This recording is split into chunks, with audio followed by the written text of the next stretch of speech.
क्या अपने तिरंगे को और अपने देश के महापुरुषों को छोड़कर तालिबान और ओसामा बिन लादेन का समर्थन देना चाहते हैं?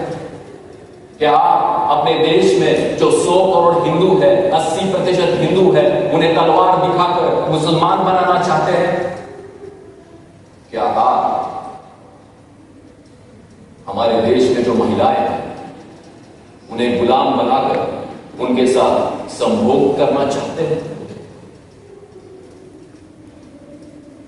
जो जाकिर नाइक को फॉलो करते हैं उनकी बात तो मैं नहीं कह सकता, लेकिन मुझे पूरा विश्वास है कि हमारे मुसलमान भाई कभी ऐसा नहीं करेंगे, कभी नहीं करेंगे, क्योंकि ये सब जाकिर नाइक सिखाता है, कुरान नहीं सिखाता है। इस्लाम का मतलब है शांति, लेकिन कोई अगर जाकिर नाइक जैसा व्यक्ति देश में अशांति फैला रहा है तो क्या करें? हर मजहब में, हर धर्म में ऐसे अशांति फैलाने वाले लोग होते हैं, ध्यान में रखिएगा। अब ये सारी बातें हो गई जाकिर नाइक की। अब बात करते हैं प्रधानमंत्री मोदी जी।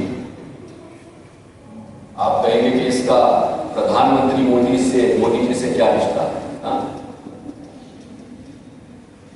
ये जाकिर नाइक के संदर्भ में जितनी भी सारी बातें हैं मैंने प्रधानमंत्री मोदी जी को लिखकर भेजी, सब कुछ।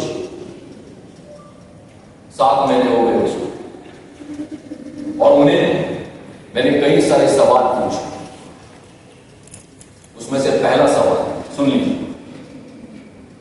प्रधानमंत्री मोदी 2019 में मलेशिया के पंतप्रधान महाथिर से मिले जाकिर नाइक के प्रत्यर्पण के बारे में बात करने के लिए, जाकिर नाइक को भारत के स्वाधीन करने के मामले में। जब प्रधानमंत्री मोदी भारत आए तो मलेशिया के पंतप्रधान ने कहा कि प्रधानमंत्री मोदी जी ने जाकिर नाइक के प्रत्यर्पण के बारे में मुझसे कोई बात नहीं की है। ये कहना मलेशिया के पंतप्रधान का है, मेरा नहीं है। आज इसको 4 साल हो गए, लेकिन कोई भी मोदी सरकार की तरफ से योग्य स्पष्टीकरण नहीं दिया है। परराष्ट्र मंत्री जयशंकर जी ने कहा कि दोनों देशों के पंतप्रधानों के बीच बात हुई है जाकिर नाइक के प्रत्यर्पण के बारे में, और 2018 में हमने मलेशिया को रिक्वेस्ट दी है।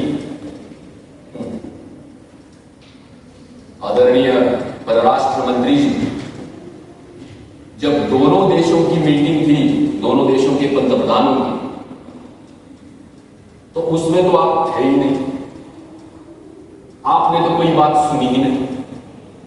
तो ये दावा आप कैसे कर सकते हो कि दोनों देशों के पंतप्रधानों के बीच प्रत्यर्पण की बात हुई है? हेलो, माइक नको, शॉर्ट में ये बताना चाहूंगा कि ये 2 मिनट तक बोलिएगा। आपकी प्रमुख क्या 5 मांगे हैं, किस तरह से बैन करना चाहिए और उसके लिए क्या करने वाले हैं? अगर शॉर्ट में मैं आपको बताना चाहूँ तो जाकिर नाइक हिंदू धर्म का अपमान कर रहा है, उसके खिलाफ मोदी सरकार को सख्त होना चाहिए, कार्रवाई करनी चाहिए। उसके जो भी सोशल मीडिया पे अकाउंट है उसको बैन करना चाहिए, पाबंदी लगानी चाहिए, और हमें क्लेरिफिकेशन चाहिए मोदी सरकार की तरफ से। ये क्लेरिफिकेशन कि आपने जाकिर नाइक के प्रत्यार्पण के बारे में बात क्यों नहीं की मलेशिया के पंतप्रधान से, आपने 370 में जाकिर नाइक का सपोर्ट क्यों मांगा, और ये जो सारी बातें मैंने आपसे डिस्कस की है मेन वीडियो में, ये सारी की सारी बातें, और कायदा बनाने हम चाहते हैं कि भगवान के मानहानि के लिए हम कायदा बनाएं। उस कायदे के लिए अभी हम लड़ रहे हैं। हमारा जो संगठन है वो उसके लिए लड़ रहा है। ये सब कुछ हम चाहते हैं। किस तरह का पैदा होना चाहिए भगवान की अगर कोई मानहानि होती है तो उस पर कड़े से कड़े कानून होने चाहिए, क्योंकि ऐसा कानून नहीं है हमारे देश में। मानहानि होने के बाद, अपमान होने के बाद, तो ये कानून बनवाने के लिए ही हमने सुप्रीम कोर्ट में रिप्रेजेंटेशन फाइल किया हुआ है। फायदा नहीं है इसका, गलत फायदा ये हो रहा है कि अपमान कर रहे हैं ना लोग जो है भगवान का अपमान कर रहे हैं, सरेआम कुछ भी बोल रहे हैं भगवान के बारे में, प्रभु के बारे में। ये नहीं चलेगा ना। मैंने आपसे कहा कि हिंदू धर्म में भगवान कोई काल्पनिक नहीं है। भगवान के अस्तित्व को सुप्रीम कोर्ट ने स्वीकार किया है, तो कायदा क्यों नहीं बनाते हो आप? 80% इस देश में हिंदू है। हिंदू की आस्था, हिंदू की भावना है भगवान। मतलब कल कोई भी आएगा भगवान के बारे में कुछ भी बोलेगा, हम क्या सुन के ले लेंगे क्या? सर, ये संगठन शुरू करने का आपका इंटेंशन क्या है? जय सुदर्शन भारत। मेरा इंटेंशन यही है कि जो भी काम अभी करना है, जो भी काम मैंने बताया, उस काम को मुझे आगे लेके जाना है। अभी तो मैं वन मैन आर्मी हूँ, मुझे सारे हिंदू धर्म का सपोर्ट चाहिए इसके लिए। आज पहली प्रेस कॉन्फ्रेंस है, ये इसके पहली बाद प्रेस कॉन्फ्रेंस है। इसके बाद कहाँ लेने वाले? देखिए ये नहीं बता पाऊंगा मैं यहाँ। देश से बाहर है, फिर भी यहाँ सोशल मीडिया के माध्यम से कैसे कंट्रोल हो रहा है और क्या बैन होना चाहिए? उसके सारे अकाउंट बैन होने चाहिए, सारी विवादित वीडियो बैन होने चाहिए। वो कह रहा है कि आपके भगवान ने बलात्कार कर लिया, आपका भगवान भिखारी है, आपका भगवान नशा करता है।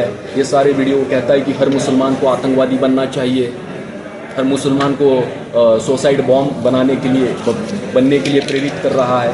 ये सारी बातें हैं इसमें, आप देख लीजिए। ये प्रेस नोट जब आपको मिलेगी, हमने मोदी सरकार से 7 से 8 महीने पहले हमने सारा बैन करने की रिक्वेस्ट दी है। मोदी सरकार से हमने अनुरोध किया है कि इसको बैन करें, आप निकाल दीजिए। अभी वो सुन नहीं रहे हैं, तो मुझे आना पड़ रहा है ना आप सभी लोगों के सामने। मैं क्या करूं? हम तो प्रभु के अपमान के लिए लड़ेंगे और देश की सुरक्षा के लिए भी लड़ेंगे हम लोग। हिंदू चलते हैं, मुस्लिम भाई किस तरह जा रहे हैं, इससे आतंकवादी तैयार हो सकते हैं, हुए हैं देश में। बम फूट सकते हैं, इससे तनाव निर्माण हो सकता है, कुछ भी हो सकता है, दंगे फसाद तैयार हो सकते हैं। तो हम सब चाहते हैं कि ऐसा कुछ हो। हमारी सुरक्षा अगर खतरे में है, देश की सुरक्षा अगर खतरे में है, तो हम तो लड़ेंगे ना इसके लिए। क्या करना चाहिए मुस्लिम भाइयों को? नहीं देखो, मेरी लड़ाई मुस्लिम भाइयों से नहीं है। मेरे जाकिर नाइक के बारे में आप बोलिए, मैंने क्या कहा? जाकिर नाइक दुष्ट है। मुस्लिम भाइयों से मेरा क्या? ये मुस्लिम वैसा नहीं। क्या करना चाहिए? जाकिर नाइक का वीडियो मत देखिए, ऐसा कुछ अमल करना चाहेंगे?